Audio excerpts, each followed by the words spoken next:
आदर्श शिक्षण समिति बाड़मेर द्वारा संचालित आदर्श विद्या मंदिरों में पढ़ने वाले सभी भैया बहनों का हार्दिक स्वागत एवं अभिनंदन।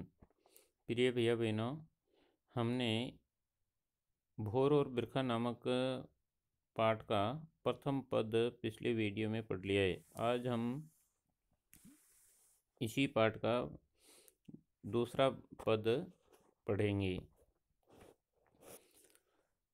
बरसे बदरिया सावन की मन भावन की, सावन में उमग्यो मेरो मनवा भनक, सुनी हरियावन की। उमड़ घुमड़ सौंदे से आया, दामिन दम के झरलावन की, नन्ही नन्ही बुंदन में यहाँ बरसे शीतल पवन सुहावन की। मीरा के प्रभु गिरधर नागर, आनंद मंगल गावन की।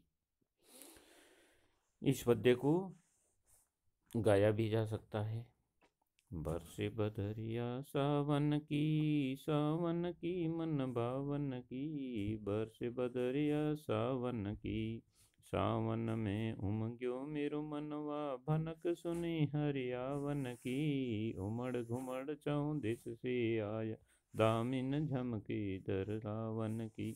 बरसे बदरिया सावन की मन भावन की, बरसे बदरिया सावन की। नन्ही नन्ही बूंदन में हाँ बरसे शीतल पवन सुहावन की। मीरा के प्रभु गिरधर नागर, आनंद मंगल गावन की। बरसे बदरिया सावन की मन भावन की, बरसे बदरिया सावन की।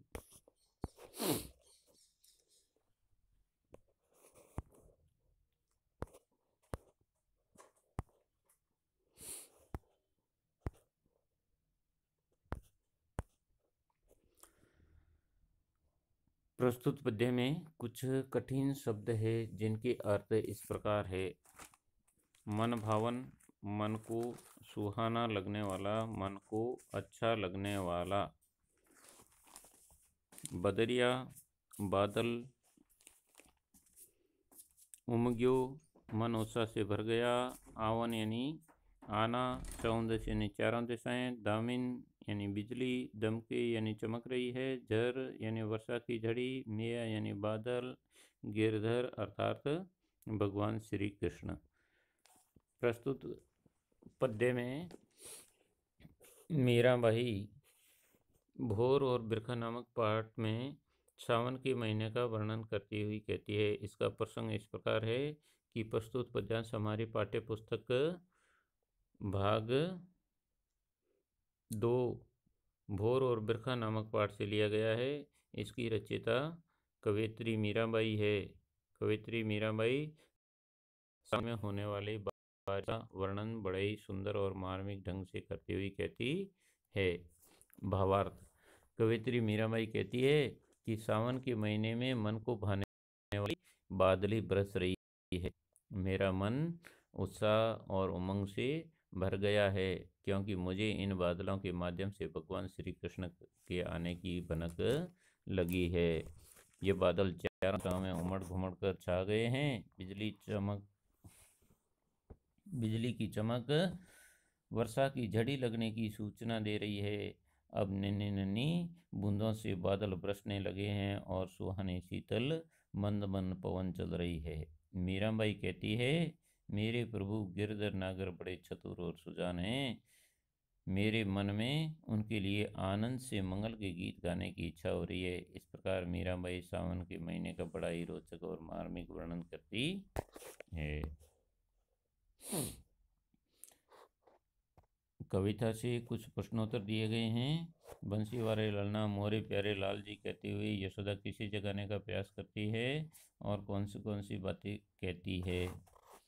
बंसी वाले ललना मोरे प्यारे और लाल जी शब्द का प्रयोग करते हुए मीराबाई भगवान कृष्ण को जगाने का प्रयास करती है। वो कहती है कि मेरे प्यारे लाल उठ जाओ, सभी घरों के दरवाजे खुल गए हैं। ग्वाल बाल जोर जोर से शोर मचा रहे हैं। वे आपके नाम की जय जयकार कर रहे हैं। देवता और मनुष्य द्वार पर आपके जागने की प्रतीक्षा कर रहे हैं। नीचे दी गई पंक्ति का आशय अपने शब्दों में लिखिए। माखन रोटी हाथ में लेनी गौवन की रखवारी। माखन रोटी हाथ में लेनी गवन के रखवारे का आशय यह है कि भगवान श्री कृष्ण को जब माता यशोदा जगाती है तो वो तुरंत उठ कर के सुबह कलेवे के रूप में माखन और रोटी हाथ में लेकर के गायों को चराने के लिए तैयार हो जाते हैं और गायें चराने चले जाते हैं। पढ़े हुए पद के आधार पर ब्रज की भोर का वर्णन कीजिए। पढ़े हुए पद में ब्रज की भोर का वर्णन किया गया है। मीराबाई कहती है कि ब्रज में सुबह सुबह सभी घरों के दरवाजे खुल जाते हैं, बच्चे गलियों में जोर से शोर करते हैं और घरों की स्त्रियां हैं वह दही मथने का काम करती है। सभी बच्चे हैं वो अपने अपने पशुओं एवं गायों को चराने के लिए जंगल की ओर निकल जाते हैं। मीरा को सावन मनभावन क्यों लगने लगा? मीरा को सावन मनभावन इसलिए लगने लगा कि सावन के महीने में चारों ओर बादल उमड़ घुमड़ करके आ जाते हैं, बिजली चमकने लगती है और बिजली चमकने से ये संकेत मिलता है कि अब वर्षा की झड़ी लगने वाली है। ऐसे काले काले घने बादल छा जाते हैं, मानो ऐसा लगता है जैसे भगवान श्री कृष्ण इस धरती पर अवतरित हो रहे हैं, इसीलिए सावन को मनभावन कहा गया है। पाठ के आधार पर सावन की विशेषताएं लिखिए। पाठ के आधार पर सावन की विशेषताएं हैं, सावन में चारों ओर से बादल उमड़ घुमड़ करके आ जाते हैं, घने बादल आसमान में छा जाते हैं, छोटी छोटी बूंदों के रूप में वर्षा होने लगती है, अर्थात फुहारे चलने लगते हैं और ऐसा लगता है जैसे भगवान श्री कृष्ण स्वयं इस धरती पर आ रहे हैं।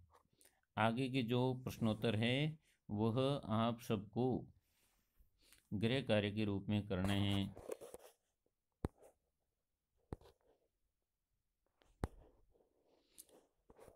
कविता से आगे के अनुमान और कल्पना तथा भाषा की बात के प्रश्नोत्तर आप सबको गृह कार्य में करने हैं।